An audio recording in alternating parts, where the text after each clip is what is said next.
Islam. They base their activities on the Darwinism.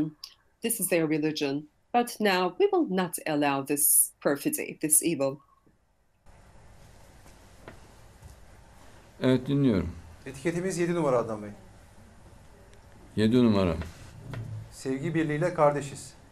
Our hashtag is Sevgi on birliğiyle 7. kardeşiz. In Turkey trends, in Twitter. We are Güzel. brothers through unity of love.